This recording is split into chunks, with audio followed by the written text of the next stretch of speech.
Wing Chun is considered a simple and efficient martial art. And one of the concepts in this simplicity is that the forms go through each move one time, unless this particular move has several various uses, and so it might be repeated in those different ways. And the first form is what we call the alphabet. It's individual moves for the most part. I'll explain why some of them are double in a second. The second form, the Chum Q, is those individual moves put together in combos and with the footwork and the kicks. And then the third form is a mystery. So one of the ideas is that is a fractal in nature, meaning a small pattern builds up, and as a larger thing, that smaller pattern is repeated. And one of the ideas is that everything you could possibly do to get a complete martial art is there at the beginning in that fractal nature.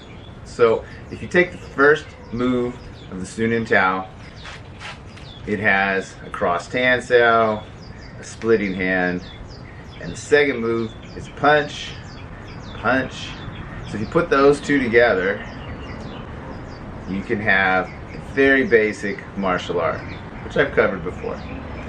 And a few more concepts before I get into today's focus. The form starts with this cross position, and it is actually for using a single move, even though it is cross. So stay tuned and I'll cover why.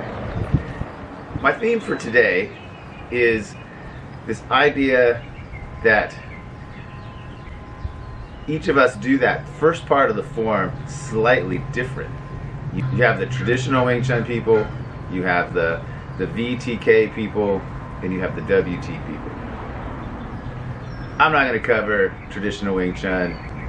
You know why I don't like them. Great martial art, I just don't think it's Wing Chun in the same category as VT and WT. So let's talk about that. I was told many years ago that the Lung Ting system brought down movements from the later forms and spread them amongst the Sunim Tao and the Chum Q, so that the student wouldn't have to learn something new later. And one of those is that when we do the form, we have an inner rotation to get to here. So I want to talk about that. You look from the side, Lung Ting system comes out, goes down, does an inner rotation, and chambers. The other systems, they come down low first, and then they move up to high, and they switch. And I was told that the inner rotation move was brought down from the third form. So that is my question. Put it in the comments. Where is this move in other systems forms? Now for a WT system, I'll turn slightly sideways. Sunim Tao, we go 1, 2, 3, chamber. And then in Chum Q, we go 1, 2, and retreat. And in Buchi, we go 1 and retreat. So as you progress further and further into the system, you get better and better. And this is a dead giveaway when you see a technician, a high-grade martial artist trying to do the first form with people. They often forget to pause for each step. My second point here, the VTK people, they come out and go down into a low block. So they've completely abandoned the center line as their first move. I don't see that as fractal, efficient, or following any of those concepts.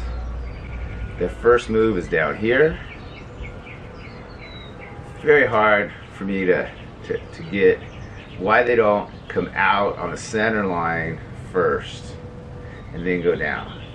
Okay? The second thing with VT is they just move up. So if you do the run and reverse rule, their move is up and down like this. If you look at the Wing Chun system, we come down and we go around. So if you do the run and reverse move, this fits with chain punching. The up and down, are they punching up and down when they add the punch? So this move links up with the punch in the second move. It is a fractal development. It's the same pattern, building on itself. Third move is moving in and out like this, which again fits with this move from the first one. Now, on some videos, you can see the BTK people, they are coming out into a crossed Tan Sau on the center line, and then they go down. So they're not coming all the way out and chopping down. They're coming out through the cross Tan Sau and down. So in this, they don't do the inner rotation, sorry. In this, we can agree. We have a common theme there. There is the cross Tan Sau on the way down. So there, splitting Gaun Sau goes down, and you could take the splitting Gaun Sau and move it up. So we have a concept there about safety. We can use that. Bar.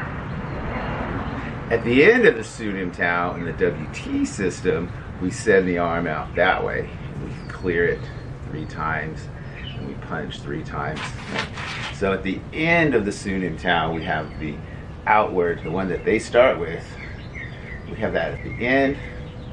And in WT, our first one is straight down, because this is the one we'll be using from a punch. Next up,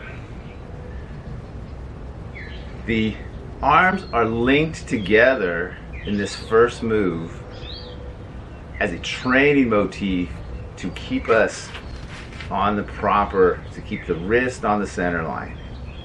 So it is 2 single arm moves working together. If I tried to learn this as a single arm move singularly, I would come out, I would do my chop, I would do my inner rotation. But here's what would happen. The student would come out, do the chop, do the inner rotation. They'd learn the other arm, out, chop, inner rotation, and when you put them together, it would turn into this, and there'd be a hole right here. So they're linked together to ensure that we are on either side of the center line, or the central plane, vertical midline. Okay? Later, we have a double move like this. Yeah, double move. So this gets us linking on the parallel lines, suspender lines, and it does some contraction with the torso internally, so that when I'm doing it singularly, I have some strength, muscle memory from this move. When I go like this, I have a muscle memory for this whole torso. It's possible that people could start turning sideways when they do a single one of these moves, whereas this ensures the squared up nature. Right? Chum Q. We modify that with the turn. Alright. To finish, when WT does the last move, we now are working together in a pair of hands on this distance, one back, one forward. And then we punch with both hands, one back, one forward. So we've covered the linked pairing, we've covered the side-by-side pairing, and we've covered the forward and backward pairing in the Sunim Tao. So you can see those, there's actually some combos going on. And if we use the alternating timing singing in rounds, as we say in music. If I do the first move and then I sing in rounds, this is the Kwan Sau move. With the turn, somebody's pinning me, I'll turn and come around this way. I could turn like this and send a punch on the center line. So, whoop, I'm turning. Now this is lined up on the center line. Take an attack, turn behind it. So my question again is, does anyone remember the old third form having the inner rotation in it from the VTK people? Because they don't do it now. They all just come straight out like the first form. Or is that progression idea something only Lung Ting brought with us? Bonus material. Alright, I'm standing here with my arms naturally hanging down. So if I turn to the side, you can see there's a slight bend in the arm when it's naturally straight. And if I flex my tricep, my arm straightens out, natural. And if I bend my bicep, I'm not going to go all the way to the elbow distance, but if we're at the Tan Sau distance, and I relax, naturally straight, and then tricep distance. So this is the neutral middle between Tan Sau and thrust punch. And if you look at this angle, when I come up, there's my Tan Sau. Now if I make a Tan Sau and I rotate my arm over, it's a little farther up. So naturally straight is not fully at complete range. You could have your elbow trapped, right? So, and then here, this is not all the way back, and you could be put into a figure 4 lock, for examples. So when you do your first move, the Sun Tao, it is not at either the extremes, it is in the middle. And when you do the splitting Gaun Sau, it is not locked out like this. It is in this naturally straight arm. Not a straight arm, but the naturally middle position of the arm. And this is important. If I do a low Gaun Sau block, my arm is making an angle. You can see it right here. There's an angle against energy coming up. So energy coming, sliding up my arm, is going away from me off to the side. So if I come in and do a splitting arm, it creates a wedge. If I lower it down so you can see the angle, it's at a 45-degree wedging angle coming out, and forces are going off to the side. If I lock my arm straight, the energy is coming up and it can come right over to hit me in the face. So if I step out like this, it can slide up. So this is a problem for your muscle memory system. Now surely I can extend it, Horn must agree, surely I can extend it for the force and then I relax it. So I might block somebody with my strength of my tricep extension, but then I'm going to relax and catch it before it slides around my elbow. It's a fundamental geometry requirement for Wing Chun Chi Sau. It connects later to the Bong Sau. If we look at my Bong Sau angle, again, it's this naturally straight arm, this neutral middle. And so when I go like this and I do my inner rotation, the first move of the form, there is the rudimentary Bong Sau shape hidden in there. It's probably more like a Cow Sau than anything else, but of course Cow Sau goes way over there. Proper Cow Sau from the wooden dummy. But the point here is forces are coming at me and I'm creating a wedging system to move the forces around me with a wedge. And if the wedge straightens all the way out, the force can slide. The angle is not going away from my body, it's still coming too close. That distance can be covered easily. If I go like this, it's going way out there, and it's this big distance. That gives me time to put something else up there. Maybe I'm punching and I'm catching something, I could use my elbow to move it out of the way. Fundamental geometry issue. And I'll tell a little story because this is a Yip Man style story as well. So I'll start with Grandmaster Yip Man. It is in the literature that he would let his senior students do the teaching. And he wouldn't jump up and correct the senior student when they were wrong. He would sit there smoking his cigarettes and he would watch.